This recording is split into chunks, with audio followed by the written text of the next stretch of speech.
સેલવાસના બહુમાળી complex પાસે ઝાડીમાંથી એક અજાણ્યું નવજાત બાળક મળી આવ્યું.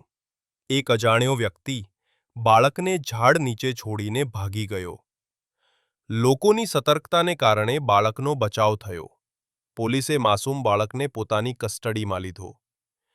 કેન્દ્રશાસિત પ્રદેશ દાદરા અને નગર હવેલીમાં આવેલા સેલવાસના બહુમાળી કોમ્પ્લેક્સમાં ઝાડીમાંથી એક અજાણ્યું બાળક મળી આવ્યું. જન્મ પછી તેના જ પરિવારે તેને ત્યજી દીધો હતો. આ વાત ત્યારે બહાર આવી જ્યારે થોડા દિવસનું નવજાત બાળક ખેતરમાં ઝાડ નીચે ત્યજી દેવાયું હતું. જ્યારે નજીકના લોકોએ રડવાનો અવાજ સાંભળ્યો ત્યારે તેઓ ઘટના સ્થળે દોડી ગયા અને તાત્કાલિક પોલીસને જાણ કરી.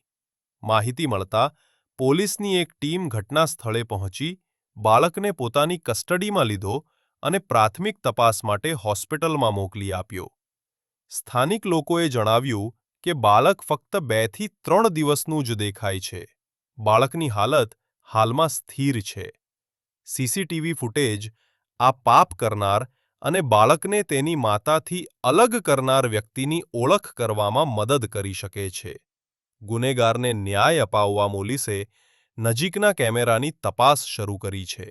સ્થાનિક રહેવાસીઓએ આ ઘટનાને અત્યંત માનવતાવાદી ચિંતાનો મામલો ગણાવતા કહ્યું કે આવા કિસ્સાઓમાં તાત્કાલિક કાર્યવાહી અને પોલીસની તાત્કાલિક હાજરીથી મોટી દુર્ઘટના ટળી ગઈ. આ બાળક કોનું છે અને તેને કોણે ત્યાં છોડી દીધો? આ હવે પોલીસ તપાસનો વિષય છે. જો કે અહેવાલો અનુસાર શિશુનો જન્મ સેલવાસની નમો હોસ્પિટલમાં થયો હતો, જેના માટે વધુ તપાસની જરૂર છે. मैं क्या है, फ़ोन आया मेरा, फ़ोन बात करते हुए उधर गया तो मेरे को आवाज़ ऐसा मालूम चला कि बच्चे जैसा रोने का. तो मैं फिर सामने से जाके देखा लाइट जला के, तो बच्चा उसमें बैग झोला था उसमें पड़ा था. तो बच्चे को देख मैंने दोस्त लोग को इधर थे पास में बुलाया और सबको दिखा के फिर बच्चे को बाहर लेके आया. सब पुलिस को इन्फॉर्म किया, वो आए फिर लेके गए. ये अपना बहुमाड़ी कॉम्प्लेक्स के पास है, ग्राउंड के पास है, सरकारी ग्राउंड के पास. ये कितने दिन का या फिर कितने महीने का बच्चा होगा आपके हिसाब से? ये चीज़ तो मुझे नहीं, लेकिन 2-3 दिन का लग रहा है, 2-3 दिन का.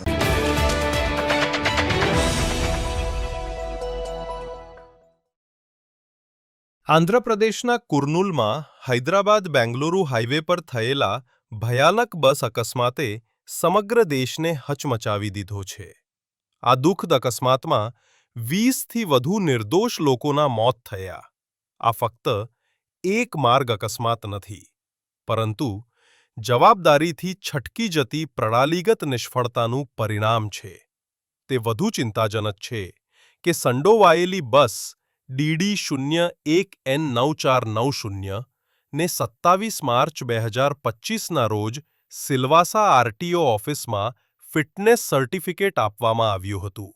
હવે પ્રશ્ન એ ઊભો થાય છે કે જ્યારે બસ રસ્તા પર આટલી દયનીય સ્થિતિમાં હતી, જેના પરિણામે મુસાફરોના જીવ ગયા હતા, ત્યારે ફિટનેસ નિરીક્ષણના નામે ખરેખર શું કરવામાં આવ્યું હતું? શું બસ ખરેખર નિરીક્ષણ કેન્દ્ર સુધી પહોંચી હતી અથવા આખી પ્રક્રિયા ફક્ત કાગળ પર પૂર્ણ થઈ હતી? શું આરટીઓ અધિકારીએ પોતાની ફરજ બજાવી હતી અથવા ભ્રષ્ટાચાર અને બેદરકારીએ ફરી એકવાર નિર્દોષ લોકોના જીવ લીધા છે? આ ભયાનક અકસ્માત માટે કોણ જવાબદાર છે? જે ડ્રાઈવર અવિશ્વસનીય હતો કે જે અધિકારીએ જરૂરી નિરીક્ષણ કર્યા વિના બસને ફિટનેસ સર્ટિફિકેટ આપ્યું હતું? બસના ફિટનેસ નિરીક્ષણ રેકોર્ડ અને સીસીટીવી ફૂટેજની તાત્કાલિક સમીક્ષા થવી જોઈએ. બસના સ્થાનને આરટીઓ નિરીક્ષણ કેન્દ્રના જીપીએસ ડેટા સાથે મેચ કરવું જોઈએ, જેથી નક્કી કરી શકાય કે વાહન ખરેખર નિરીક્ષણ માટે આવ્યું હતું કે નહીં. બધા સંબંધિત આરટીઓ અધિકારીઓની ભૂમિકાનું વિગતવાર ઓડિટ થવું જોઈએ. દોષિતોને કડક શિક્ષાત્મક કાર્યવાહીનો સામનો કરવો જોઈએ, જેથી બીજું કોઈ આવી જીવલેણ બેદરકારીનું પુનરાવર્તન કરવાની હિંમત ન કરે.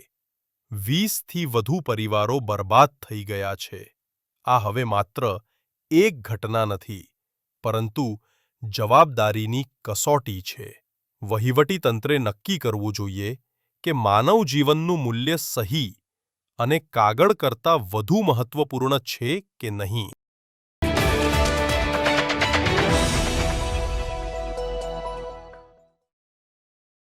વાપી જીઆઈડીસીના સેકન્ડ ફેઝ વિસ્તારમાં આવેલી રામા પેપર મિલ નાથ ઇન્ડસ્ટ્રીઝમાં ગુરુવારે રાત્રે 10 વાગ્યા પછી અડધો કલાકની વચ્ચે ભીષણ આગ ફાટી નીકળી હતી. ફેક્ટરી પરિસરમાં ભયનો માહોલ છવાઈ ગયો હતો અને કામદારો ભાગી છૂટવા દોડી ગયા હતા. માહિતી મળતા વાપી જીઆઈડીસી અને નોટિફાઈડ એરિયાની ફાયર બ્રિગેડની ટીમો ઘટના સ્થળે પહોંચી ગઈ હતી અને આગને કાબૂમાં લેવાના પ્રયાસો શરૂ કર્યા હતા. આગ એટલી તીવ્ર છે કે કલાકો પછી પણ તેને સંપૂર્ણપણે કાબૂમાં લેવામાં આવી નથી. ફેક્ટરીમાં હજુ પણ આગ લાગી રહી છે અને ધુમાડાના ગોટે ગોટા આકાશમાં છલકાઈ રહ્યા છે. મોટી દુર્ઘટના ટાળવા માટે સાવચેતી રૂપે આસપાસના વિસ્તારોને ખાલી કરાવવામાં આવ્યા છે. ફાયર બ્રિગેડના અનેક વાહનો સતત પાણીનો છંટકાવ કરી રહ્યા છે, પરંતુ આગને કાબૂમાં લેવાના પ્રયાસો ચાલુ છે.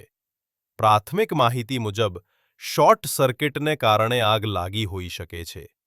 કોઈ જાનહાનિના અહેવાલ નથી, પરંતુ મોટા પ્રમાણમાં નાણાકીય નુકસાનની આશંકા છે.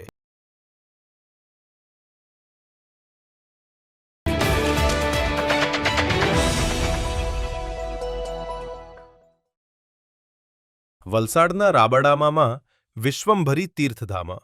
દિવાળી પર લાખો દર્શનાર્થીઓની ભીડ ઉમટી. વલસાડ નજીક રાબડા ગામે પાવનપાર નદીને કાંઠે આવેલું સુપ્રસિદ્ધ મા વિશ્વંભરી તીર્થયાત્રાધામ દીપાવલીના પર્વ નિમિત્તે આધ્યાત્મિક શક્તિના કેન્દ્ર તરીકે ઝળહળી ઉઠ્યું છે. છેલ્લા કેટલાય દિવસોથી આ દિવ્ય ધામમાં ભાગ્ય વિધાતા મા વિશ્વંભરીના ચૈતન્ય સ્વરૂપના દર્શન કરવા માટે ભક્તોનો અવિરત પ્રવાહ જોવા મળી રહ્યો છે. લીલાછમ પ્રાકૃતિક સૌંદર્યની વચ્ચે આવેલા આ ધામે અસંખ્ય ભક્તોએ મા વિધાતાના દર્શન કરીને ધન્યતા અનુભવી છે. આ ધામ હવે માત્ર એક ધર્મસ્થળ નહીં, પરંતુ માનવ જીવનમાં મૂળભૂત પરિવર્તન લાવનારું એક શક્તિપીઠ બન્યું છે. અહીંથી ગુંજતો મા વિશ્વંભરીનો યુગ પ્રવર્તક દિવ્ય સંદેશ વિશ્વભરના અસંખ્ય લોકોના જીવનની દિશા બદલી રહ્યો છે. અંધશ્રદ્ધા છોડીને ઘર તરફ પાછા વળો અને ઘરને જ મંદિર બનાવો. ઘર મંદિરનો અર્થ છે ઘરમાં મંદિર જેવી પવિત્રતા જાળવવી અને પરિવારના દરેક સભ્યે સમજણપૂર્વક પોતપોતાની ફરજોનું પાલન કરવું.